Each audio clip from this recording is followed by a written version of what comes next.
Alléluia. Amen. Soyez tous bénis, soyons tous dans la joie. Ça fait un moment que je ne suis pas passé devant comme ça pour prêcher. Soyez tous bénis, c'est un plaisir quand même de vous voir, c'est un plaisir de passer aussi devant, d'apporter cette parole qui ne vient pas de moi, qui vient de Dieu, qui m'a permis de pouvoir étudier cela et que ça a pu m'édifier moi-même déjà avant tout et en espérant que ça puisse toucher tout à chacun d'entre nous parce que c'est des choses très importantes. Comme j'ai l'habitude de dire, quand on vient dans la présence de Dieu, on s'assoit, on écoute. C'est bien de pouvoir faire en sorte de pouvoir retenir, c'est-à-dire en notant, par exemple, en ayant un cahier, un bloc-notes, quelque chose. Parce que c'est des paroles où plus tard, on pourra revenir dessus et encore étudier et se dire, ah oui, je me rappelle de ça. Pas de me rappeler que le frère Joël avait fait ça, parce que se rappeler de moi, je tiens à vous dire, ça ne sert à rien. Mais se rappeler de Dieu, c'est ça qui pourra vous aider, nous aider toujours à pouvoir avancer. Hein. Parce que si on est là que pour regarder qu'est-ce qu'il va dire lui, là on risque de passer à côté de quelque chose. On risque de passer à côté de quelque chose. Donc, soyons attentifs, soyons concentrés et ne perdons pas notre temps. C'est-à-dire on est là pour apprendre quelque chose. Quand on vient à l'école, on est là pour apprendre quelque chose pour que plus tard, on puisse réussir un examen. Si tu viens juste pour faire acte de présence, bah, tu feras acte de présence, tu seras avec les autres, mais les autres avanceront et toi, tu seras toujours au même point. Donc le but n'est pas de rester au même point, mais d'avancer toujours avec Dieu. Alléluia. Amen. Donc, le thème d'aujourd'hui, euh, avant de vous donner, je vais vous dire que j'ai pas du mal, mais je ne savais pas quel titre donner. Je ne savais pas qu'est-ce que je pouvais dire. Je savais de quoi j'allais parler, je savais les versets que j'avais, mais je ne savais pas quel titre donner. Donc j'ai cherché un titre simple, et le titre, tout simplement, ou le thème, va être « Comment régler mon problème ?» Comment régler mon problème? Alors, j'ai eu du mal avec pas du mal, mais comment dire, à le structurer si je peux le dire. Parce que durant toute la semaine, quand je savais que j'allais passer devant, je ne savais pas quoi dire. Quel problème? Qu'est-ce que c'est un problème? Qu'est-ce que je vais raconter sur les problèmes des gens? Moi-même, ça se trouve, j'ai des problèmes, ainsi de suite. Qu'est-ce qu'on peut dire? Hein? Et je ne savais pas. C'est-à-dire, il y avait limite presque rien, un vide total. Je ne comprenais pas, j'avais rien pendant la semaine, je ne comprenais pas, rien ne se passait. Et petit à petit, je crois que c'est dans les derniers jours de la semaine, à partir peut-être de jeudi, je commence à recevoir certaines choses. Sauf que manque de temps, je ne pouvais pas commencer à écrire, à dire quoi que ce soit. Donc c'est vraiment au dernier moment que le Seigneur m'a tout dit et en espérant que vraiment que cela puisse vraiment édifier tout à chacun. Donc le thème c'est comment gérer, comment régler mon problème. Donc gérer ou régler mon problème. Ce qui est bien avec ce mot problème, c'est que derrière tu pourras le remplacer par un nom. Tu pourras le remplacer par un nom parce que le problème ça peut être quelque chose, ça peut être quelqu'un, ça peut être je ne sais quoi. Donc comment régler cette chose-là? Comment régler cette situation? Comment régler ce problème tout simplement? Quand on prend la définition simple du mot problème, on sait tous que c'est un problème, mais comme j'ai l'habitude de faire, c'est bien parfois de prendre certaines définitions pour encore mieux comprendre ce qu'on est en train de dire. La définition du mot problème, un problème est un obstacle ou une difficulté qui bloque l'action et crée un écart entre la situation actuelle et le résultat voulu. Vous comprenez? Un problème, c'est quelque chose qui te bloque dans l'état actuel comparé à la situation que tu souhaites. La situation, elle est là. Mais pour atteindre cette situation, il y a deux fois des choses qui nous bloquent. Et ce qui nous bloque, c'est ce qui est ton problème. Tu as ton objectif. Mais pour atteindre cet objectif, il y a un chemin. Et sur ce chemin, des problèmes peuvent se poser. Des fois, c'est un problème, comme des fois, ça peut être plusieurs. Il y a des gens qui ont un problème qui est tellement lourd que des fois, ça devient compliqué. Et certains ont tellement de problèmes que ça devient encore compliqué. Donc, comment régler mon problème ou mes problèmes pour certains? En fait, le titre varie en fonction de qui tu es. Certains ont un problème, donc ils vont écrire comment régler mon problème. Certains ont des problèmes, ils vont écrire comment régler mes problèmes.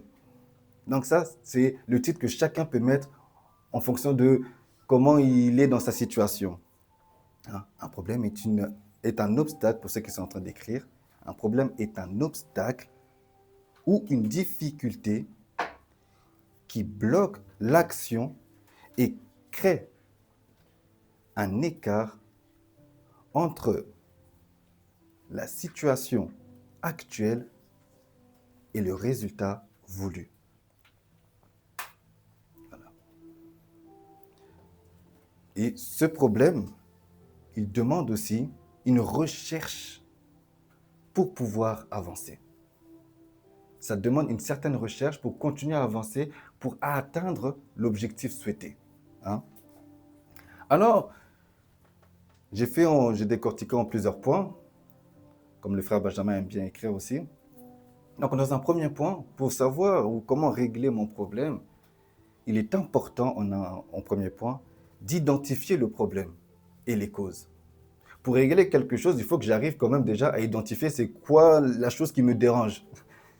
Parce que souvent, on a des problèmes, mais on ne sait pas d'où vient ce problème et quel est réellement ce problème. Parfois, on pense connaître le problème, mais en réalité, ce n'est pas ça. Exemple, pour traiter une maladie, il faut qu'on arrive à détecter quelle est cette maladie justement. Tu sais que ton corps peut-être n'est pas bien, tu sais que là, tu ne te sens pas bien, mais pour pouvoir régler cette chose, il faut savoir quelle est réellement cette maladie-là. La même chose avec nos problèmes. Avant de pouvoir régler cette chose, il faut savoir mais quel est réellement ce problème. Et il y a plusieurs facteurs qui peuvent rentrer en compte. Hein. Comme je l'ai dit, le mot problème, tu peux le remplacer par ta situation. Je ne sais pas, ça peut être quoi. Chacun d'entre nous, dans notre tête, on peut avoir des mots. Le fait d'être perdu, le fait d'être fatigué, peut-être des situations financières, des situations amicales, ainsi de suite, ainsi de suite. Toutes ces situations sont des problèmes. Parfois, c'est des choses qui sont externes, comme parfois, ça peut être nous-mêmes internes. Et c'est là qu'il faut savoir identifier. Parce que si tu ne sais pas quel est le problème, tu n'arriveras jamais à régler. Tu n'arriveras jamais à atteindre l'objectif souhaité. Alors, premier point, identifier le problème et la cause. On va lire un passage dans 2 Timothée. 2 Timothée 4, verset 7, le premier verset.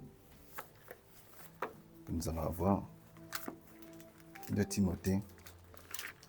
C'est un passage qu'on connaît très bien. Alors, ça ne vous dit pas directement comment régler le problème.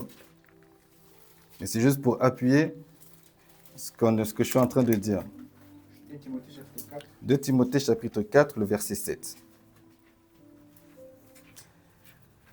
Et ce qui est bien avec la modération qu'on a eue aujourd'hui, et qui montre que Dieu parle réellement, comme vous le savez, c'est qu'à chaque fois que quand on sait quelqu'un qui va prêcher ou modérer, les 2 personnes qui vont faire ce service-là, en général, ne se communiquent pas sur ce qu'ils vont dire.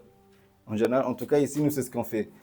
Mais quand tu sais que le Seigneur est vraiment au contrôle, tu sens qu'il y a une continuité. Et vous allez comprendre que ce qui a été dit dans la modération, en réalité, ça fait partie même du message. C'est-à-dire que c'est un message, c'est-à-dire que même dans vos écrits, vous devez écrire le psaume 125, qui explique en réalité même toute la prédication.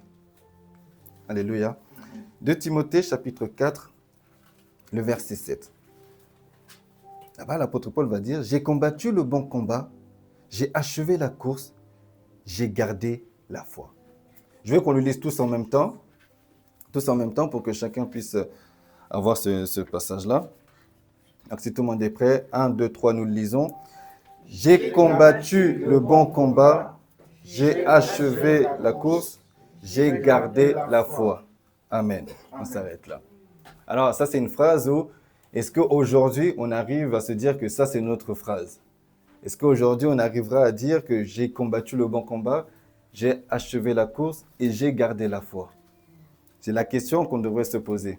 Est-ce qu'on arrive à avoir cet objectif-là? Hein? Pourquoi j'ai pris ce verset? Parce que je vous ai dit qu'il fallait identifier le problème et la cause. Là, l'apôtre Paul va écrire en disant « J'ai combattu le bon combat ». Il n'a pas dit « Quand il te dit que j'ai combattu le bon combat », ça veut dire indirectement, il y a des combats qui ne sont pas bons. Indirectement, il y a des combats aussi qui ne te mènent pas à pouvoir achever des courses. Il y a des combats que deux fois tu mènes, on ne t'a jamais demandé d'aller combattre. Il y a des terrains où tu pars, personne ne t'a dit d'aller là-bas. C'est pour ça qu'il te dira « J'ai combattu le bon combat ». Toi, tu veux tellement montrer que tu es fort, tu veux te battre partout.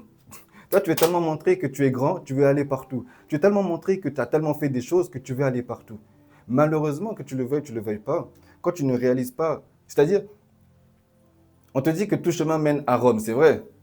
On connaît cette phrase-là. Mais si tu commences à prendre certains chemins, tu risques soit d'arriver beaucoup plus en retard, soit de peut-être même te perdre à un moment donné dans un chemin. Parce qu'on sait très bien que peut-être il y a des endroits où des fois le GPS ne nous emmène plus, n'arrive plus à donner la direction. Quand tu te retrouves perdu, comment te retrouver dans un endroit que tu ne connais pas? Il est important de combattre le bon combat, d'arriver à faire ce que tu dois faire. C'est ça qui arrivera à faire en sorte que tu arriveras à avancer. Hein? Beaucoup d'entre nous, moi le premier, hein, je ne vais pas vous mentir, on veut tellement se défendre parfois, on veut tellement réussir certaines choses qu'on commence à être agité. On commence à s'éparpiller. En s'éparpillant, c'est là où on n'arrive plus à être focus. Quelqu'un qui sait que son objectif, c'est ça, il s'y tient, il y va jusqu'à son objectif. Peu importe les obstacles qui vont être sur son chemin, il arrivera à passer à travers ces obstacles-là. Parce que son chemin n'est que ce chemin-là. Il ne cherchera pas des détours. Il ne cherchera pas à chercher, ah, je vois comment, non. Il sait que c'est son chemin et il ira par ce chemin-là. Un peu à l'exemple de Moïse. Quand il quitte l'Égypte, et il se retrouve devant la mer. Il ne se dit pas, je veux contourner. Pourquoi? Parce que Dieu lui a dit que c'est par là qu'il faut passer. Il connaît l'objectif, il connaît le chemin. C'est-à-dire que même si le problème est là, le problème c'est la mer, il se dit, moi je ne sais pas, mais Dieu sait. Donc s'il me fait passer par là, c'est lui qui connaît mieux que moi. Le problème c'est que parfois c'est là où nous nous trompons. C'est qu'en fait on se dit, Dieu m'a dit de passer par là, mais je vois un mur, alors peut-être que Dieu s'est trompé, donc je vais essayer de l'aider, de chercher de contourner. Alors que non, toi tu vois le mur, toi tu vois la fin, mais pour Dieu c'est que le début.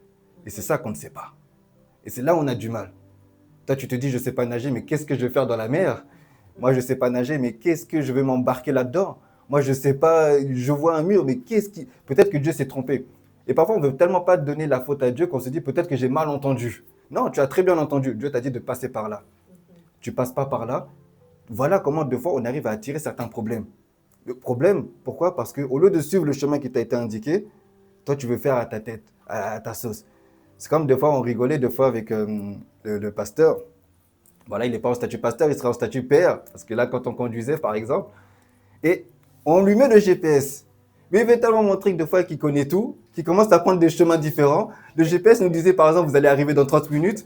On suit son chemin, on arrive dans 45 minutes, 50 minutes, et on commence à regarder le GPS, on regarde sa tête, on se dit, chef, il y a un truc qui ne va pas. Pourquoi? Parce que parfois, on aime trop faire à notre image, à notre sauce, à notre intelligence, avec notre propre intelligence, et on pense deux fois faire mieux. Alors qu'il y a des choses qui ont été faites, il y a quelqu'un qui est au-dessus de nous, qui sait mieux que nous le chemin que tu dois prendre. Maintenant, à toi de choisir si tu le veux ou tu ne le veux pas. Mais à toi aussi d'assumer les conséquences des choix que tu fais, parce que chaque mot, chaque geste, chaque truc que nous sommes en train de faire a forcément des conséquences. Hein? Ici, dans ce verset que l'apôtre Paul nous dit, il y a trois passages. Trois passages en réalité. Le premier, c'est « J'ai combattu le bon combat ». Le deuxième, c'est « J'ai achevé la course ». Et le troisième, c'est « J'ai gardé la foi ». Alors, il y a une suite logique en réalité. Il a combattu le bon combat qui lui a permis de pouvoir achever la course. Aujourd'hui, nous sommes peut-être dans la phase où nous sommes en train de combattre. Alors, on ne sait peut-être pas si c'est le bon combat ou pas, mais nous sommes en train de combattre. L'achever la course, c'est vraiment quand on a obtenu l'objectif souhaité. C'est ça quand tu vas dire que tu as achevé la course. Et dans ce tout, il faut que tout le temps que tu puisses garder la foi. Malheureusement, beaucoup ont perdu deux fois la foi, ce qui a permis de ne pas pouvoir achever la course et de ne plus combattre même carrément. Alors, c'est pour ça que je te donne cette parole pour te dire que tu dois continuer à être fortifié et à combattre encore le bon combat et avec la bonne personne qui est ton Dieu. La bonne personne qui est ton Dieu. Le monde dans lequel nous vivons va tout faire pour que tu t'éloignes, va tout faire pour que tu prennes un autre chemin, va tout faire pour que, en fait, tu aies l'impression que Dieu n'est pas là, va tout faire pour te dire « Non, mais laisse tomber, regarde, depuis qu'on a parlé de Dieu, regarde ta vie, ah, laisse tomber, regarde les autres à côté. » Ils vont toujours te montrer les choses qui vont te... Vous voyez, en fait, je vais même vous dire, va toujours montrer le contraire de la foi. La foi, c'est presque le contraire de la réalité. Parce que la foi va te dire, tu es ça. mais la réalité va te montrer que tu es ça. Donc ça fait un déséquilibre. Donc à toi de choisir. Et souvent, c'est là où nous avons un problème, c'est que nous portons trop nos regards sur cette réalité-là qui n'est pas la vérité de Dieu. Porte ton regard sur Dieu. Dieu, on n'est pas là pour faire des belles phrases, pour commencer à être sur les... Non, non, non. C'est une réalité. C'est une réalité. Pose ton regard sur Dieu. Fais les choses.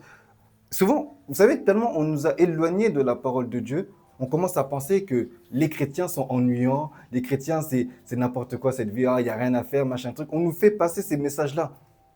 Et indirectement, à force de les regarder, on se dit, ah, mais peut-être qu'ils ont raison. C'est vrai. Non, non, non. Rien ne t'empêche de pouvoir, demain tu peux aller voyager, demain tu peux faire ci, demain tu peux aussi t'amuser, tu peux avoir des amis, tu peux faire ci, ainsi de suite. Rien ne t'empêche à cela. Seulement, la seule chose que Dieu nous demande, c'est d'avoir un réel amour pour lui et pour les autres, de nous comporter en réalité comme il faut. Plus tu as cet amour-là, plus en réalité tu arrives à faire des choses sans pouvoir avoir cette contrainte, si je peux le dire. Tu fais la chose parce que tu sais que tu aimes la personne, tu aimes ce que ça apporte, donc tu fais naturellement les choses. Mais quand ça devient avec une certaine contrainte, bah, il suffit qu'à un moment donné, que tu aies un moment de mou, bah, tu n'as pas envie, quoi. À un moment donné, tu as cette baisse, tu n'as pas plus envie. Parce qu'en réalité, tu n'as pas cet amour. En réalité, tu n'as pas.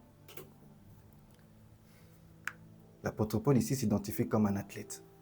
Comme un athlète. Un athlète, par exemple, vous avez regardé la Coupe du Monde qui était là. Les joueurs ne se sont pas entraînés au moment où le match allait commencer ou la veille. Ils savaient que ça allait arriver. Ils ont fait quoi? Ils ont commencé à s'entraîner bien avant. Ils n'ont pas négligé même les adversaires qu'ils pouvaient avoir en se disant peut-être que je suis ici, nous sommes top, je ne sais pas combien. Non, non, non. Ils savaient que chaque adversaire qui arrivait à ce moment-là était quand même difficile et pouvait être pris au sérieux, devait être pris au sérieux. Donc, chaque adversaire ou chaque chose que nous devons faire, nous devons savoir que nous devons nous entraîner avant, nous devons nous préparer avant pour que quand le combat arrive, nous puissions remporter. Aucun athlète de haut niveau que nous regardons, que nous connaissons, se dit je laisse comme ça la vie cool et je ne m'entraîne pas et on verra le jour du combat. Ça, c'est les amateurs peut-être, tu vas les voir, ou comme les anciens joueurs congolais à l'époque, on regardait, ils mangeaient un peu de kwanga avant de faire le match. On disait, mais c'est pas normal, ça ne colle pas. Ils mangeaient du kwanga avant un match, ils étaient lourds, c'est pas possible. C'est pas possible. Ouais. Non, mais parce que les véritables athlètes savent qu'il y a toute une préparation. Alors, si un athlète arrive à voir cela, à plus forte raison, spirituellement parlant, comment ça doit être. C'est pour ça que quand tu vas combattre le bon combat, c'est parce que déjà tu as identifié quel est ton combat. Tu l'as identifié. Chaque joueur, chaque athlète que vous connaissez, vous avez sûrement un nom dans la tête. Et bien, quand il sait qu'il y a un combat, quand il sait qu'il y a un match, il va identifier tous les paramètres. Ou on va le faire identifier tous les paramètres. Regarde, là, pour jouer, il faudra que tu fasses ça. Alors là, quand tu vas devoir mettre ton coup de poing, là, il faudra faire ça, un hypercut de ce moment-là. Tu vas lui attaquer les jambes parce que lui, il n'est pas fort. Nanana. On va tout lui dire. Pour que le jour du combat, même s'il est numéro 1, le numéro 1 va toujours regarder qui est-ce qu'il va affronter. Mais aujourd'hui, regardez nous les chrétiens. À peine on a un peu ça, on commence à dire oui, je vais y aller simplement comme ça, je vais faire simplement ça. Non, c'est pas ça. Il y a toujours une préparation en réalité. Même là que je sois venu prêcher aujourd'hui, il y a une préparation. Je me suis préparé pendant la semaine, j'ai pris ce que je pouvais prendre pour pouvoir apporter cette parole. Ok?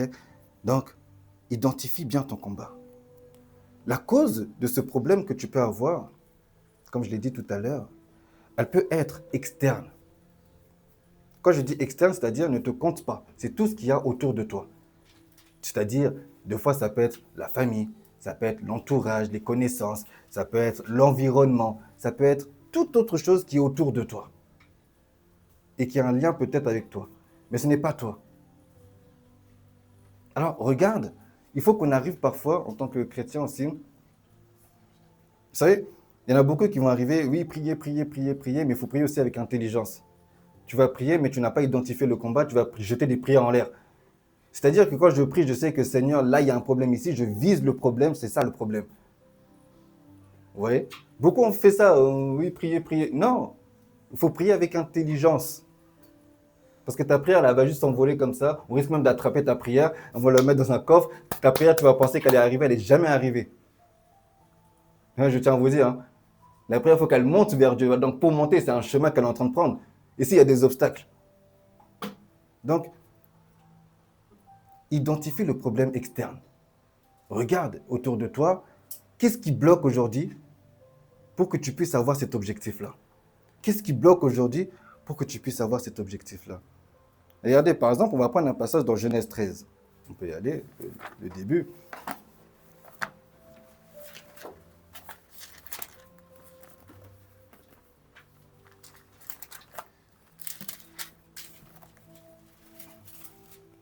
Alors, on ne va pas tout lire parce que c'est quand même un peu long. Ben, je vais vous expliquer. Ici, on va parler de la séparation qu'il y a entre Abraham et Lot. Abraham et Lot.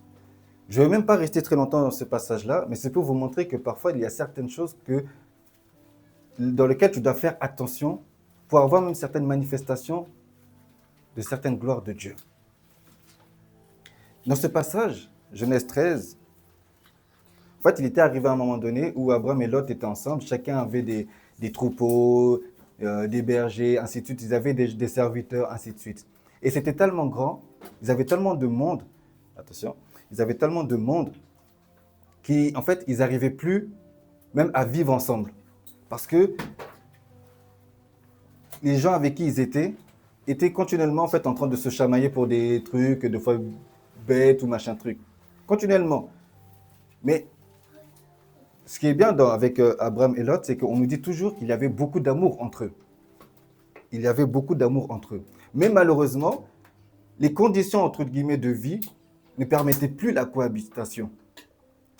Donc, à un moment donné, Abraham va dire, mon neveu, si tu veux, on ne peut pas trop vivre comme ça parce qu'il y a trop de querelles. Donc, toi, choisis un chemin et moi, j'irai de l'autre côté. Comme ça, ce n'est pas qu'on ne s'aime pas, mais c'est parce que comme ça, on pourra mieux vivre peut-être et on reste, entre guillemets, toujours en contact. Vous voyez? Et quand tu vois le verset 14, là-bas, il est écrit, l'Éternel dit à Abraham, après que Lot se fut séparé de lui, lève les yeux, ainsi de suite. Je ne vais pas lire la suite, mais là, c'est la bénédiction qu'il est en train de lui donner. On voit que directement, quand Lot est parti, l'Éternel est venu directement parler à Abraham.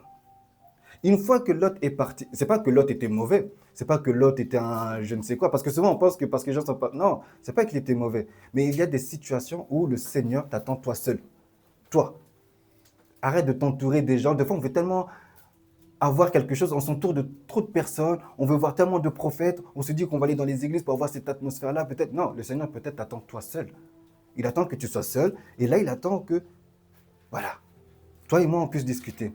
Une fois qu'on n'a pas dit, vous voyez, quand on prend le passage, l'Éternel dit à Abraham, après que Lot fut séparé de lui. On n'a pas dit quelques jours après que Lot fut séparé. On ne lui a pas dit non, après. C'est-à-dire, au moment où il le voit, vu qu'il est parti, l'Éternel est directement venu parler à Abraham. C'est instantané, il est directement venu parler. L'Éternel voit tout. Et parfois, c'est ce qu'il attend. Tu veux gérer ton problème, régler ton problème. Le Seigneur attend que tu sois seul et que vous discutez tous les deux. Pas besoin que tout le monde soit au courant. Toi, aujourd'hui, ton problème, tu veux les dévoiler à tout le monde. Tout le monde doit être au courant de ton problème. Même le diable, il est au courant. Donc, on s'assoit tous dans la même table avec le diable et on regarde ton problème et on se dit, mais comment on va encore faire pour plus l'embêter? Non. Deux fois ton problème, règle-le toi seul avec ton Dieu. Toi, tu veux le régler en appliquant peut-être deux fois le pasteur, en appliquant peut-être un prophète, en appliquant peut-être un homme de Dieu, en appliquant deux fois le Seigneur veut que toi. Et on court derrière, en réalité, des pasteurs. On se dit, oui, mais c'est parce qu'il y a la présence de Dieu. Non, tu veux juste le résultat voulu. Le Seigneur attend à ce que tu puisses être toi et lui. Toi et lui. Hein? Le problème, il vient d'où? Est-ce que c'est externe? Quand tu analyses, c'est important en tant que chrétien de faire des analyses. Analyse de sa propre vie. Analyse de ce qui nous entoure. D'où vient ce problème? D'où vient-il? C'est comme dans Jean 9, verset 2, là-bas où on a lu plusieurs fois dans ces dernières prédications, où les disciples vont demander à un moment donné à Jésus, face à un aveugle qui est un aveugle de naissance, mais qui a péché? Est-ce que c'est lui ou est-ce que c'est ses parents? Parce qu'il y a toujours une cause en réalité, on cherche toujours une cause. Mais qui a péché pour qu'il soit né aveugle? D'où vient? Eh bien, on doit être comme ces disciples, se poser la question, mais d'où vient le problème que j'ai actuellement? Souvent, on a le problème, on laisse couler parce qu'on se dit, je suis tellement fatigué. Bon, tu vas même ajouter des problèmes sur un problème, le problème va écraser le problème encore. Non, cherche d'où vient le problème. Pourquoi là, aujourd'hui, je n'avance pas? Si d'autres ont réussi, pourquoi moi, je n'y arrive pas? Si d'autres l'ont fait, pourquoi moi, je n'y arrive pas? Oui, il y a plusieurs facteurs pour qu'ils puissent réussir. Mais toi aussi, tu peux réussir. Le problème, c'est qu'on nous a tellement matrixés deux fois à nous laisser à une certaine position qu'on se dit qu'on doit rester là. Non. Où est ton problème? Quelle est la source de ton problème? D'où vient-il? Analyse. Qui a péché? Parce que, vous voyez, là, le Seigneur va leur répondre, mais c'est ni son père, ni lui, ni qui que ce soit, c'est juste que c'est pour la gloire de Dieu. Donc tout ça là pour la gloire de Dieu. Deux fois, c'est ça, analyse le problème. Toi, tu vas commencer même à faire des prières. Celui qui m'a envoyé, je lui envoie le feu de Dieu. Mais peut-être que c'est Dieu qui a permis la situation. Donc tu vas envoyer le feu sur Dieu. C'est là où il faut commencer à analyser le pourquoi il y a ce problème. Amen. Et c'est comme ça que des fois, tu te retrouves toi-même, en fait, en réalité, à combattre Dieu. Donc, tu veux te mettre en rivalité. C'est ça le bon combat?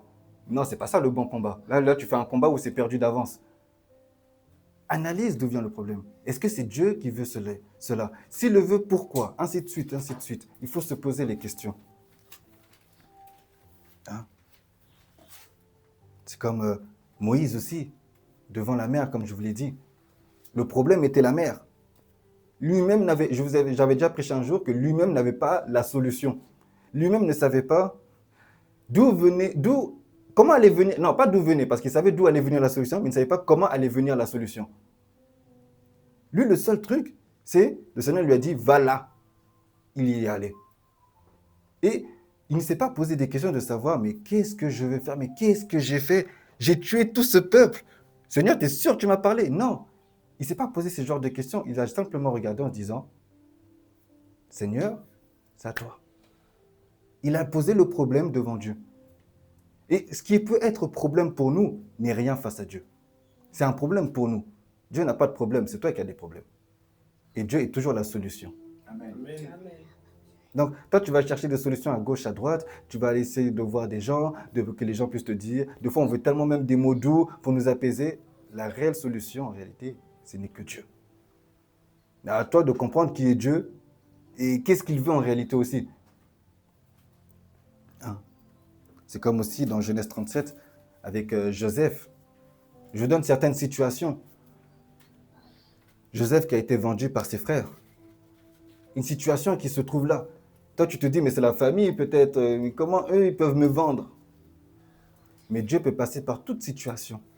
Ce qui était un problème aujourd'hui, demain une solution, en fait. C'était un problème. Vendu, ainsi de suite. Lui-même, il reçoit son songe, il se dit, mais waouh! Et après, quand on voit le songe et on voit la réalité comment il est, c'est totalement opposé, comme je vous ai dit. Le songe lui dit qu'il est là au-dessus, il est là, tout le monde se prosterne, il ne comprend pas, il se dit, waouh, je suis qui? Jusqu'à il y a des jaloux autour de lui. Et la réalité, il se fait vendre. La réalité, il se fait vendre par ses propres frères. C'est même pas des amis, c'est même pas par ses propres frères. Imagine-toi, ta famille se met comme ça, tu les vois, ils sont en train de te vendre. Même pas en cachette, mais devant toi, genre, tu les vois qu'ils sont en train de te vendre. Et toi, tu as cette parole de Dieu qui te dit que tu vas être ça. Mais Joseph n'a pas perdu espoir et Joseph n'a pas regardé à la réalité. Il regardait toujours à Dieu, malgré par tout ce qu'il est passé. Parce qu'on connaît Joseph comme on voit souvent le début et on voit souvent la fin. On ne voit pas le chemin par lequel il a fait. Amen. Le chemin. Des fois, tu te dis, je ne sais pas si j'aurais pu faire la même chose. Franchement, moi, je vous dis, je crois que je serais mort déjà dès le début. Mes frères m'ont vendu, mais j'allais me venger contre eux. J'allais pas faire le bon combat. On allait se battre entre nous, nous exterminer entre nous. C'est pas grave. Mais parce qu'il faut comprendre quel est le bon combat. Et lui n'a pas cherché à se venger de ses frères. Et au contraire, quand ils sont venus, même à la fin, il les a tous recueillis. Amen. Et la volonté de Dieu s'est accomplie parce qu'il a suivi la volonté de Dieu, malgré la réalité qu'il voyait. Vous voyez? Alors ça, c'était les problèmes externes. C'est à toi d'analyser les problèmes externes. Mais il y a souvent quelque chose qu'on ne dit pas à l'église, c'est que parfois le problème peut être interne, et c'est que toi-même en fait. Parfois le problème, je vous ai dit qu'il faut mettre un nom au mot problème. Comment gérer comme tu veux. Mais parfois le problème, c'est juste toi-même. Et souvent, on ne le dit pas à l'église parce qu'on ne veut pas que les gens soient brusqués, se disent, oh là là, comment il est en train de me tirer dessus là, aujourd'hui, le prédicateur. Non, c'est une réalité. Quand tu fais ton analyse, des fois, tu dois regarder que le problème, c'est juste toi-même. Vous voyez, on a une parole dans Matthieu 7, verset 5. Pour ceux qui veulent la parole aussi, là-bas, il est écrit « Hypocrite, ôte premièrement la poutre de ton œil, et alors tu verras comment ôter la paille de l'œil de ton frère. » Vous voyez, en fait, la différence qu'il y a, une paille, c'est petit. La poutre, c'est quelque chose qui peut prendre ton visage, c'est grand. Le Seigneur te dit, mais ôte d'abord ce que toi tu as, avant de vouloir chercher des solutions pour les autres. Le problème d'abord, c'est que toi-même, tu as déjà une poutre. Tu as déjà quelque chose qui est là. Le problème, c'est que toi-même, déjà, tu es un problème. Se balader avec une poutre comme ça, imaginez-vous, j'ai une poutre sous la tête comme ça. Je veux même taper des gens autour de moi. Donc, je deviens même un problème en réalité. Un peu comme aussi Jonas. On a souvent l'habitude de voir le Jonas au début, qui est en train de fuir. Le fait qu'il était en train de fuir et se retrouver même dans ce bateau, il devenait une source de malheur pour les autres. Pourtant, c'est quelqu'un qui a été appelé par Dieu. Comment quelqu'un qui est appelé par Dieu peut être une source de malheur? Les gens se sont posés, mais qui est cette source de... Mais d'où vient ce malheur? Jonas se retrouvait à être un malheur, parce qu'il était loin de ce qu'il fallait être, loin de son chemin. Donc, partout où il allait, c'était le désordre, c'était le chaos. Ça veut dire que parfois, le chaos qui arrive, c'est parce que c'est toi-même qui est le problème. Jonas, il est arrivé, il a fallu l'éjecter, c'est tout pour qu'on le libère. Et une fois qu'on l'a enlevé, tout se passait bien. Le bateau, il est parti, on n'a jamais dit qu'il a coulé, machin truc, non. Mais pendant qu'il était là, le bateau, il était sur le point de couler. Donc, ils ont commencé à regarder comme ça, mais il y a quelqu'un qui a une aura un peu... c'est pas bon, ça. Et pourtant, c'était quelqu'un qui était un homme de Dieu. Souvent, les hommes de Dieu, c'est ça. Ils sont tellement se dire que je suis homme de Dieu que non, moi, je suis juste une source de bénédiction. Non, tu es un malheur. Là, dans la manière comment tu te comportes, tu peux être le malheur de nous tous. Donc, que tu sois pasteur, machin truc, peut-être c'est toi qu'on doit virer même de l'église. On doit enlever. Toi, tu cherches toujours, oui, c'est vous le problème, c'est vous le problème. Le problème, peut-être que c'est toi. Bon, on ne vire pas les gens de l'église, hein. Mais... bon, même si on a déjà eu des épisodes comme ça. Mais non. Mais l'objectif, c'est d'abord de pouvoir s'analyser. Avant de voir les autres, regarde-toi d'abord. Est-ce que chez toi, déjà, c'est déjà correct? Alors, qu'est-ce que j'ai fait et qu'est-ce que je n'ai pas fait? Parce qu'il y a des choses que tu n'as pas fait aussi. Exemple, combien de fois on nous a dit, combien de dimanches vous avez entendu la parole de Dieu? Il faut être ça, regardez ci, faites ça. Des versets que vous avez vus peut-être sur Insta. Peut-être même ce que j'ai pu même mettre peut-être sur les réseaux sociaux. C'est comme un jour, la sœur Inès, elle disait avant, quand elle voyait simplement un de mes lives, elle swipait vite, vite, vite, mais c'est à une vitesse, waouh! Elle entendait juste Amen. Mais combien de fois on a entendu des choses et combien de fois on les a appliquées aussi? Parfois, on entend les choses, on nous dit de faire ci, de faire ça, on n'applique pas et on se plaint par la suite que, mais pourquoi il y a le malheur qui arrive? On te dit par exemple de méditer la parole. On ne te le dit pas juste pour faire beau, de dire oui, médite la parole. Mais non, parce que la solution peut se trouver dans ta parole. En fait, c'est pas elle peut, c'est elle est dans la parole. Amen. La Bible a toutes les solutions en réalité. Quelle situation qu'il n'y a pas dans la Bible? Quelle situation il n'y a pas? Il y a toutes les situations qu'aujourd'hui tu peux traverser. Toutes. Mais le problème, c'est que tu ne sais pas.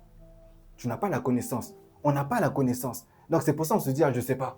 On commence à prier, mais sans combattre le bon combat. Ça veut dire sans s'entraîner, sans prendre les armures qu'il faut, sans prendre la connaissance qu'il faut. Je suis malade. Il n'y a pas des versets qui parlent de la maladie. Je suis dans une tristesse. Il n'y a pas des versets qui parlent de la tristesse. Je suis dans un manque. Il n'y a pas des versets qui parlent du manque. Je suis dans un rejet. Il n'y a pas des versets qui parlent du rejet. Je suis dans... peut-être dans le travail. Il n'y a pas des versets qui parlent du travail. J'ai un problème. Il n'y a pas un verset qui parle de ton problème. Mais as-tu cherché? Amen. Et après, tu te plains que j'arrive pas, je ne sais pas, depuis qu'on m'a dit, mais toi-même, as-tu fait les recherches? Amen. Toi-même, as-tu ouvert? Peut-être que Dieu n'attend pas que les gens puissent te dire à longueur de journée, mais que toi-même, tu puisses ouvrir et que tu tapes ta conversation avec ton Dieu. Toute la semaine, on fait tout et on attend le dimanche pour encore venir et se dire, depuis qu'on m'a dit. Non! Est-ce que tu as déjà pris une semaine, tu te dis, aujourd'hui, là, je me déconnecte de tout, je vais juste prendre la parole, essayer de prendre les versets qu'il me faut, parler avec mon Dieu. Ah non, mais on est loin de ça. Hein. Ah non, on voit la taille de la Bible, on se dit, oh là là, alors là, commencer à chercher. Et aujourd'hui, Dieu a donné l'intelligence même à l'humain. À tel point qu'aujourd'hui, tu peux même aller sur Internet, trouver les versets qui peuvent te correspondre. Mais même ça, on n'y arrive pas. C'est-à-dire, aujourd'hui, à une vitesse, tu tapes verset sur l'amour, tu as tellement de versets qui arrivent. Et à toi de chercher là dans la Bible peut-être et de lire peut-être ce qu'il faut. Amen. Mais au moins, ça peut t'orienter. On a tout fait. Dieu a tellement tout fait en réalité, mais c'est nous, on aime trop certaines facilités. C'est pas ça. Le problème, parfois, c'est toi-même. Fais ce qu'il faut. Va à toi-même. Prends un temps. Quand tu lis la Bible, il y a des gens, ils ont pu jeûner pendant je ne sais pas combien de temps, il y a des gens qui ont pu arrêter de manger pendant je ne sais pas combien de temps, il y a des gens qui ont dû prier pendant je ne sais pas combien de temps, mais toi, juste 10 minutes, tu as du mal. Et tu veux la même grâce que celui qui se donne, qui se plie, qui a mal aux genoux, qui charbonne, qui est là, qui court à gauche, à droite, mais toi, tu ne fais rien, tu restes assis, tu veux le même résultat que celui qui bouge partout. Ah, je suis désolé. À un moment donné, je veux bien que la grâce de Dieu soit sur certaines personnes, mais à un moment donné, il faut quand même se lever. Tu veux la même richesse que celui qui travaille, qui dort pas la nuit, qui fait ci, qui fait ça, qui va chercher de l'argent, ainsi de suite. Tu veux la même richesse que lui, alors que toi, tu restes au même point. Bah non, je suis désolé. À un moment donné, faut être honnête avec soi-même. Hein. Il faut être honnête avec soi-même. Ah oui, ça peut faire mal aujourd'hui, mais c'est la vérité. Peut-être le problème, c'est toi-même. Et j'insiste, c'est toi, analyse-toi avant de regarder tout autour là. Vous savez, Job, quand on le lit, c'est un long passage. Hein. Mais il n'est pas là à chercher. Mais le diable, qu'est-ce que tu m'as fait le diable? Mais moi, même le Seigneur parle de moi. Ça, il me le diable. Non, non, non, non. Il regarde juste sa situation. Il dit peut-être que c'est moi. Peut-être si, peut-être ça, peut-être nanana. Le Seigneur, est-ce que tu as choisi? Si c'est le Seigneur, ok. Je sais juste que mon Rédempteur est vivant. Il se lèvera le dernier. Donc, on y... Mais toi, la première chose que tu vas faire, c'est accuser les autres. Oh, je crois que c'est la tante du bled. Oh, l'oncle là-bas. Oh, peut-être que ça doit être un de mes amis. Ça doit être mon collègue. Ah, mon collègue, il m'aime pas. Ça doit être lui. On accuse tout le monde, sauf s'accuser soi-même. Comme si nous, on était parfaits. Alors, avant d'accuser les autres, regarde de toi. Le Seigneur te dit, par exemple, ou tu as déjà dit, tu as entendu des paroles te disant, va faire ci, prie. Mais toi, la semaine, il faut voir ce que tu as fait. Il faut voir où tu étais. Il faut voir avec qui tu étais. Ouais. Analyse-toi. Dans le Matthieu 7, verset 5, ce que j'aime bien aussi, c'est qu'on nous dit que la phrase commence par hypocrite. Elle commence par hypocrite. Hypocrite que tu es. Parce que des fois, tu vois le hypocrite. Des fois, le problème aussi qu'on a, c'est qu'en fait, on veut tellement donner des leçons aux gens, tellement montrer qu'on sait parler, tellement montrer que nous, on est là, que nous, on a, ainsi de suite, machin truc. Alors que d'abord, tu dois d'abord régler toi-même ton problème. Toi-même, ton problème, règle-le. Hypocrite. Toi-même, ton problème, règle-le. Tu veux enlever ma paille qui est là, mais toi-même, regarde ta tête. C'est comme vous le savez très bien, le cerveau humain, par exemple, a réussi à cette capacité de pouvoir faire en sorte qu'on ne voit pas notre nez. Pourtant, on sait qu'il est là, notre nez. Mais si tu ne te concentres pas, tu regardes, tu ne vois pas ton nez. Tu vois juste ce qu'il y a autour et le cerveau fait en sorte que, tu ne le vois pas. À part si tu te concentres à chercher de regarder, mais sinon, il le bloque automatiquement. Donc, toi, tu vas te moquer peut-être de quelqu'un qui a un gros nez comme ça, mais toi-même, regarde de ton nez déjà. S'il n'y a pas de miroir, il y a des gens qui auraient pu être confondus tellement ici, tellement.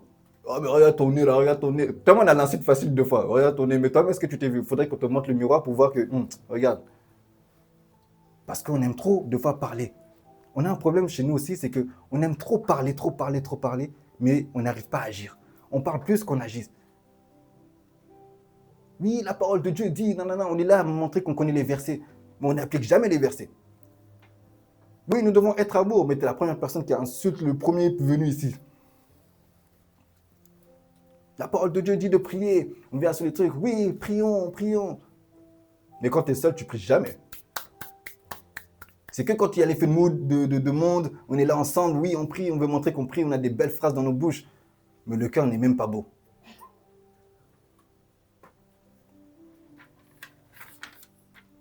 Alors, j'ai fini pour savoir les problèmes, analyser, identifier le problème.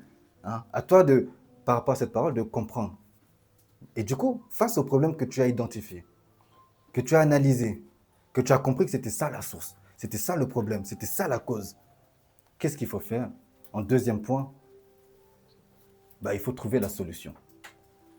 Alors, je vous l'ai dit aussi un peu avant, pour faire simple, la seule solution que tu dois trouver, c'est Dieu. Avant de trouver autre chose, machin truc, bidule, bidule, la solution que tu dois trouver, c'est Dieu. C'est Dieu. Alors, il y a un passage que j'aime bien un proverbe que j'aime bien dans Proverbe 24, verset 10. Proverbe 24, verset 10, qui dit là-bas, « Si tu faiblis au jour de la détresse, ta force n'est que détresse. » Je répète, « Si tu faiblis au jour de la détresse, ta force n'est que faiblesse. » Et j'aime bien une version qui est dans Parole de vie, une version qui dit, « Si tu te décourages le jour où tout va mal, tu as vraiment peu de force. » J'aime bien cette version. Quand j'ai lu cette version, je me suis dit, ah, ok. Mais du coup, quand j'ai peu de force, parce que c'est déjà arrivé à beaucoup d'entre nous, la situation est tellement lourde. Proverbe 24, verset 10. Alors, il y a plusieurs versions de cela, et j'aime bien la version de Parole de vie qui dit, si tu te décourages le jour où tout va mal, tu as vraiment peu de force. Alors, ce n'est pas une reproche, parce que c'est déjà arrivé où on n'avait vraiment pas de force. C'est déjà arrivé où vraiment il y a des moments où c'était tellement lourd qu'on n'arrivait pas. On est déjà arrivé à des moments où des fois la situation est tellement chaotique qu'on ne sait même plus où aller. C'est déjà arrivé à beaucoup d'entre nous. Quand tu lis la Bible, tu vas voir qu'il y a beaucoup de personnes à qui c'est déjà arrivé. Des moments où ils sont faibles, des moments où ils sont fatigués, des moments où ils ne comprennent pas, des moments où même ils demandent même la mort à Dieu. Et que Dieu va leur dire, mais dors, repose-toi, ça va aller, ça va aller. Plusieurs fois, ça nous est déjà arrivé dans nos vies. C'est vrai qu'on nous dit d'être fort, mais parfois, c'est vrai que la situation nous rend faibles, on est fatigué. Alors, qu'est-ce que je dois faire quand j'ai peu de force? Qu'est-ce que je dois faire? La réponse, je vais demander à tout le monde de prendre sa Bible et d'aller là-bas. Quand j'ai pas de force, quand je suis faible, on va la trouver aussi dans Ésaïe 40. La réponse que le Seigneur nous donne. Si tu te décourages, le jour où tout va mal, tu as vraiment peu de force. Alors oui, qu'est-ce que je dois faire quand j'ai peu de force? Parce que oui, j'ai peu de force. J'ai compris que j'avais peu de force. Il faut le reconnaître que j'ai peu de force. Parce que beaucoup n'arrivent pas à reconnaître leur faiblesse. On veut tellement être fort, fort, fort. Ésaïe 40, à partir du verset 28 à 30. Je vais le lire en entier. La réponse, elle se trouve ici. Ne le sais-tu pas? Ne l'as-tu pas appris? C'est le Dieu d'éternité, l'Éternel, qui a créé les extrémités de la terre. Il ne se fatigue point, il ne se lasse point. On ne peut sonder son intelligence. Il donne de la force à celui qui est fatigué et il augmente la vigueur de celui qui tombe en défaillance. Les adolescents se fatiguent et se lassent, et les jeunes hommes chancellent. Mais ceux qui se confient en l'Éternel renouvellent leur force. Ils prennent leur vol comme les aigles. Ils courent et ne se lassent point. Ils marchent et ne se fatiguent point. La réponse se trouve ici. Amen. Comme on l'a lu dans le psaume 125. En réalité, tu peux même prendre le psaume 125 et le lire. Ce que nous avons lu dans la modération. Et j'aime bien dans certaines versions, le verset 29, dans le verset 29, il y a certains passages qui disent « Il donne de la force à celui qui est à bout ». Il y a une version qui dit que celui qui est à bout. Il y a des situations vraiment tu arrives au bout. Le Seigneur te dit qu'il renouvelle les forces à celui qui se confie en l'Éternel. Le Seigneur, en réalité, attend à cela. Pas que tu te confies le dimanche, pas que tu te confies au pasteur, à l'homme de Dieu, à celui qui a beaucoup de followers, à celui qui a des belles paroles, à un grand frère. Il se confie en l'Éternel. Amen. Il y a des moments où tu dois être seul avec ton Dieu. Je ne sais pas combien de temps ça peut prendre, mais sois seul avec ton Dieu. La situation par laquelle tu es en train de passer, peut-être le Seigneur veut t'enseigner qu'il veut cette intimité avec toi. Il veut cette proximité avec toi. Il veut que tu puisses comprendre quelque chose. Mais tu es en train de retarder certaines bénédictions parce que tu ne fais pas ce qu'il faut. Tu es en train de retarder cette bénédiction parce que en réalité, tu ne veux pas, des fois, tu ne sais même pas que tu n'arrives pas, c'est que tu ne veux pas capter cette chose-là. Si tu te décourages le jour où tout va mal, tu as vraiment peu de force. Alors la solution se trouve dans Ésaïe 40, 28, 30. Le Seigneur te parle là-bas. Maintenant, le problème, c'est qu'on pourra donner des versets, des paroles, des rémas, machin truc. Mais si on ne les prend pas, si on ne les accepte pas, ben malheureusement, elles ne pourront pas avoir effet dans nos vies. La solution est de courir vers Dieu. Mais maintenant, vers qui est-ce que tu es en train de courir? C'est ça la question aussi. Vers qui est-ce que tu es en train de courir?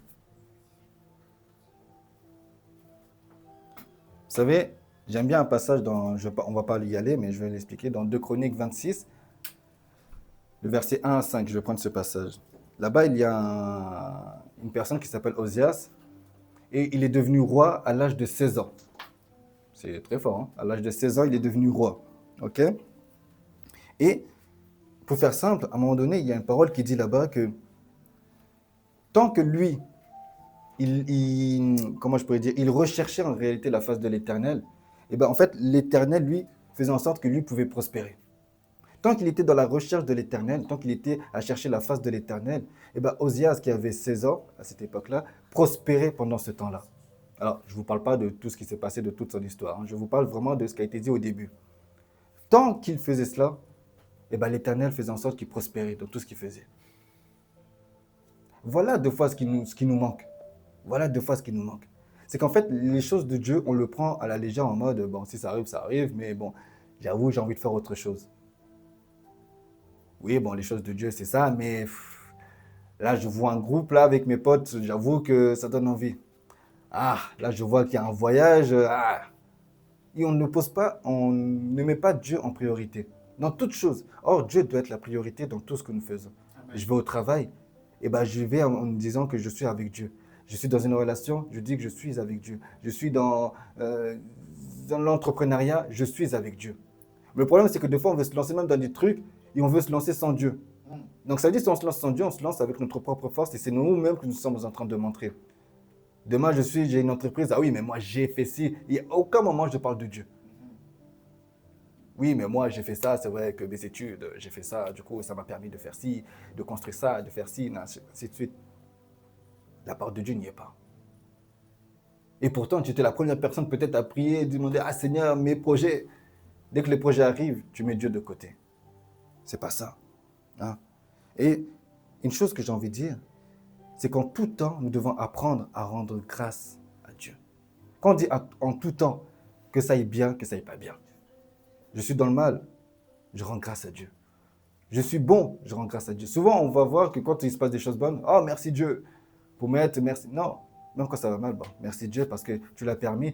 Et si tu l'as permis, c'est qu'en réalité, tu as déjà préparé la solution. Amen.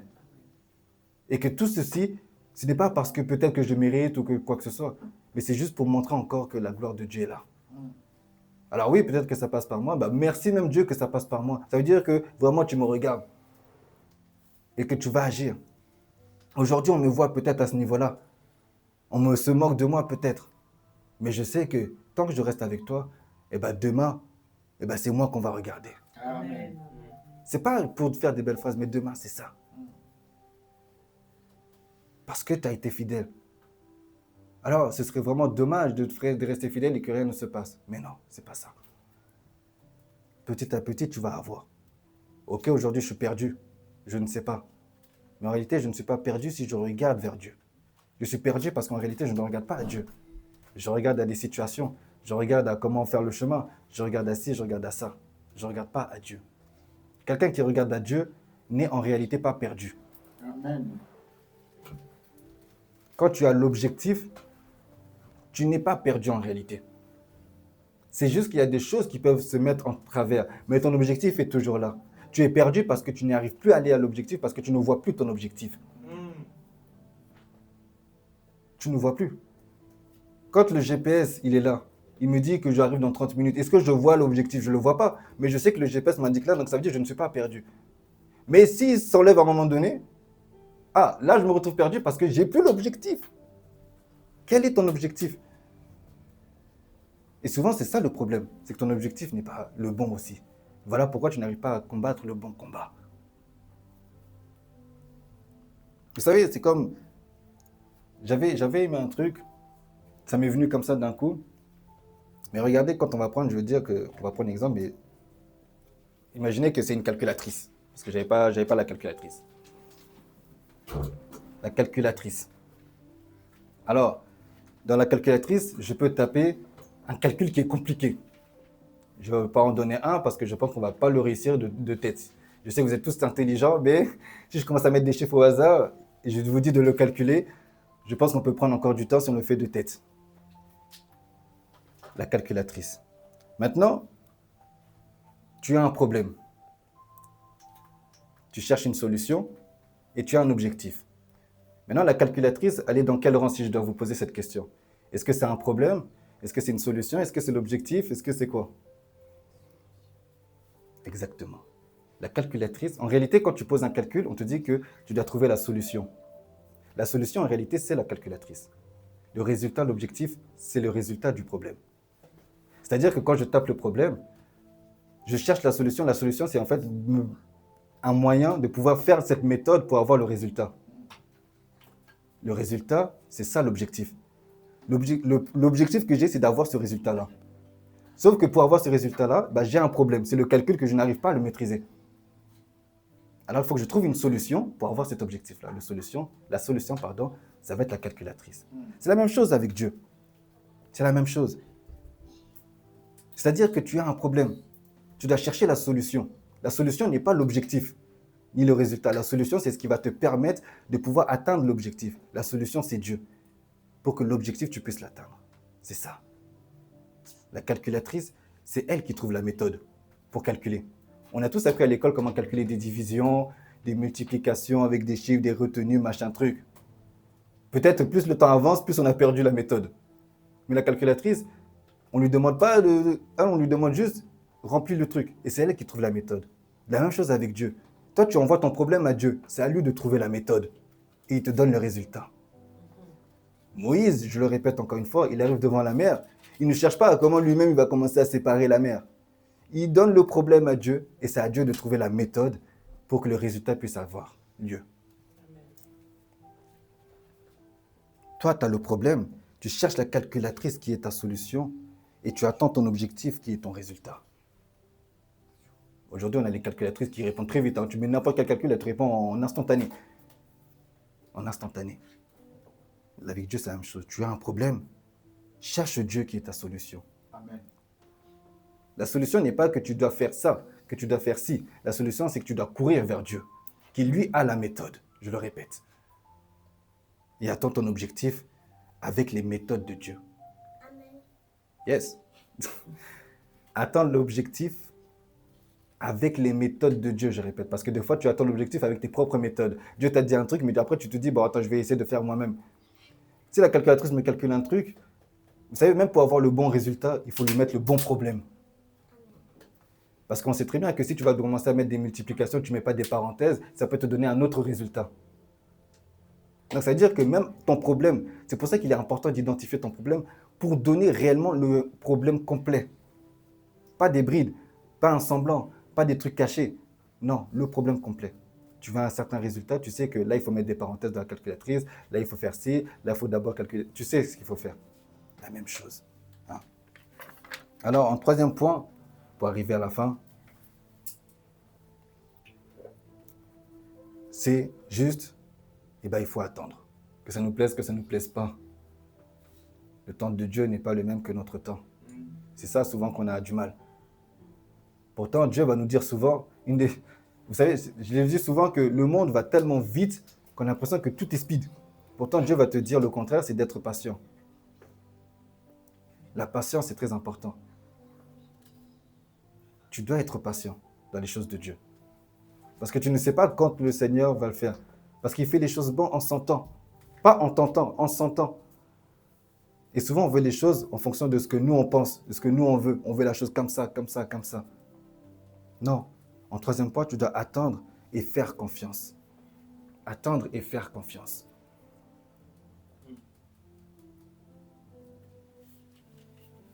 Quand tu es dans un avion, par exemple, tu fais confiance au pilote. Est-ce que tu l'as vu le pilote? Est-ce que tu le connais le pilote? Est-ce que tu sais ce qu'il a fait avant, après? Est-ce que tu ne connais pas? Tu le vois même pas deux fois. Je sais, non, à part peut-être au début s'il se montre un peu, mais sinon tu le vois même pas. Et pourtant tu fais confiance en t'asseyant et en te disant oui, il va me conduire. Et pourtant, est-ce qu'on n'a pas vu des crashs d'avion, des trucs, machin truc? On a déjà tous vu. Mais ça ne nous empêche pas de continuer à le prendre et se dire je vais m'asseoir et je laisse entre guillemets ma vie en réalité entre les mains du pilote. Tu vois les turbulences comme ça, tu te dis oula, la seule chose que tu as à faire, tu te dis j'espère que le pilote va gérer. Parfois, tu mets même ta vie entre les mains du pilote, tu ne dis pas Dieu. Non, c'est quand on commence à cracher, peut-être tu te dis voilà, peut-être faut que je fasse une prière. Et même des fois, peut-être que tu vas être en train de cracher, tu vas te dire, oh là là, je vais même mettre les dernières insultes sur le pilote, mais qu'est-ce qu'il a fait? Au lieu de faire peut-être ta dernière prière, de dire, oh là, je vais prier parce que peut-être c'est la fin. Ah non, mais c'est quoi ce pilote? Mais tu mets ta vie entre les mains du pilote. Tu te dis, c'est lui qui va me conduire. Moi, je sais l'objectif, c'est quoi? La méthode et comment il va y aller. Ça, c'est son problème, c'est pas à moi de gérer. Pourquoi tu le laisses? Parce que tu sais que c'est lui qui connaît. Toi, tu ne connais pas. Amen. La même chose avec Dieu. Mais le problème, c'est que nous, on fait le contraire avec Dieu. Tu sais que c'est Dieu, normalement, qui doit faire et qui connaît, mais tu te dis, non, je vais faire quand même. Non, mais laisse-moi la place, je vais conduire moi-même. Non, c'est là le problème. On te dit, attends. Dans l'avion, tu attends. Que ça te plaise pas, que t'es mal, t'es pas mal, que tu as envie de manger. Tu attends, tu n'as pas le choix. Si même il te dit qu'on est dans une zone de turbulence, tu te dis pas, non, mais pourquoi il ne contente pas? Tu te dis, bah, on te fait confiance, on y va. Tu t'attaches ta ceinture, tu te dis juste, j'espère que ça va passer. Tu passes par des moments de turbulence. Et le pilote va te dire, nous allons traverser une zone de turbulence. Le Seigneur, comme on nous a prêché dimanche dernier, il nous prévient aussi de certaines choses. Il prévient toujours son serviteur, il prévient toujours sa servante que, ah, il y aura ci, il y aura ça. On a lu dans la Bible qu'il y aura des moments aussi de turbulence pour nous. Mais quand les moments de turbulence arrivent, on est les premiers à critiquer Dieu. Et la première des choses qu'on fait deux fois, c'est de s'éloigner de lui. Tu veux t'éloigner de l'avion? Je ne sais pas. Non. Même si le pilote dit quelque chose de négatif, oui, aujourd'hui c'est notre dernier jour à tous. Tu vas faire quoi? Tu vas faire quoi? Aujourd'hui c'est notre dernier jour à tous. Aujourd'hui, moi j'ai plus envie de vivre et vous aussi vous n'allez pas vivre. Ici, ils te disent, tu vas faire quoi? Tu vas juste y rester. Tu vas crier. Tu vas crier à ta place. Parce que tu n'as pas d'autre choix. Aujourd'hui, vous et nous, c'est terminé. Faites votre dernière prière. De toute façon, votre prière, moi aussi, non, tu vas rester à ta place. Parce que tu n'as pas d'autre choix. Tu veux prendre le contrôle de l'avion? Tu ne vas pas réussir. La porte, elle est fermée même. Tu laisses sans connaître l'identité du pilote. Et pourtant, Dieu a tous les moyens de le connaître. Amen. Ah, vous croyez, les gens, ils se sont dit à un moment donné, quand il y a eu des crashs d'avion, ils se sont dit, oui, tout va bien se passer, non, on veut les problèmes. Non, des fois, ils se sont juste dit que l'objectif, il est là, et de la minute à l'autre, l'objectif avait disparu. Bah, ça, faut pas dire amen, non, c'est pas bon. L'objectif avait disparu. Pourtant, l'objectif, des fois, tu peux être là, mais le problème était que la personne qui était au contrôle n'était pas la bonne. Et Dieu se propose à être ce pilote. Il te dit que je suis le pilote. Il te dit que laisse-moi conduire. Combien de fois on va te le dire? Combien de fois on va te le répéter? Combien de fois on va te le dire? Toi, tu veux juste le truc comme tu le souhaites, au lieu de le prendre comme Dieu te le donne. Hein? Le psaume 37, verset 5, là-bas, il est écrit, recommande ton sort à l'Éternel, mets en lui ta confiance et il agira. Je répète, recommande ton sort à l'Éternel, mets en lui ta confiance et ensuite il fera quoi? Il agira. Mais déjà, dès la première étape, tu bugs. Comment tu veux que Dieu agisse? Il y a un ordre précis. Si on te donne une table, oui, il faut la monter. Tu sais qu'on te dit que la première étape, c'est faire ça. Mais toi, tu veux commencer par la dernière étape. Ça ne va pas marcher. Tu veux que la table soit déjà là. Ça ne va pas marcher. Tu sais qu'il va falloir monter comme ça. Il y a un processus à suivre. Avec Dieu, c'est la même chose. Combien de fois tu t'es posé pour être seul avec ton Dieu? Seul, simplement toi. Dans Habakkuk 2, verset 3, et on va s'arrêter par là. Il est écrit là-bas, car c'est une prophétie dont le temps est déjà fixé. Elle marche vers son terme et elle ne mentira pas. Si elle tarde, attends-la, car elle s'accomplira. Elle s'accomplira certainement. La prophétie t'a été donnée. Des choses t'ont été dites. Le Seigneur t'a déjà parlé. Le Seigneur a déjà fait. Ce qui fait qu'elle tarde, c'est juste peut-être toi-même. Ce qui fait qu'elle tarde, c'est juste peut-être certaines situations. Vous savez, il y a des paroles où les gens nous disent « Oui, le Seigneur veut que tu souffres. » En réalité, vous savez que ça, c'est une parole fausse? Je tiens à vous dire, c'est une parole fausse. Le Seigneur ne veut pas que tu souffres. Mais il peut utiliser cette souffrance pour que tu puisses atteindre un objectif. Ça, c'est des paroles qu'on nous a dit « Oui, non, mais il veut que tu passes par... » Non, non, non, ça, c'est totalement faux. Je vous dis, hein. En tout cas, ça, c'est les paroles. Le Seigneur, l'objectif du Seigneur, c'est pas que tu souffres. Mais il peut utiliser cela pour accomplir sa gloire, pour que quelque chose se passe dans ta vie. Donc, si tu entends des... Et toi, tu es là, oui, amen, que je souffre. Non, non, non. Non, non. Ah non, non, non. Si cela peut permettre que la gloire de Dieu éclate et qu'il y a un résultat derrière, oui. Mais l'objectif n'est pas que je souffre et que je reste dans cette position-là. C'est mort, ça. Alors, je répète, combat le bon combat. Identifie ton combat. Identifie. Cours vers la solution. Laisse la solution faire la méthode pour que tu puisses atteindre le résultat et l'objectif. Hein? Vous savez, Dieu, il agira. Mais pour agir, il faut que certaines situations arrivent. Pour dire qu'il agit, il fallait qu'il y ait une certaine situation qui était là et on dira, ah, bah Dieu, il agit. Comment on va dire que c'est un Dieu qui agit s'il n'y a pas de situation? Comment on va dire que c'est un Dieu qui guérit s'il n'y a pas de maladie? Comment on va dire que c'est un Dieu qui sauve s'il n'y a personne à sauver? Comment on va dire que c'est un Dieu qui pourvoit s'il n'y a personne qui en manque? Non. Quand on va dire que c'est Dieu pourvoit, c'est parce que tu sais que tu as connu quelque chose, tu as connu un manque. C'est Dieu qui guérit parce que tu sais qu'il y avait la maladie. Il faut que ces situations arrivent pour que le contraire arrive.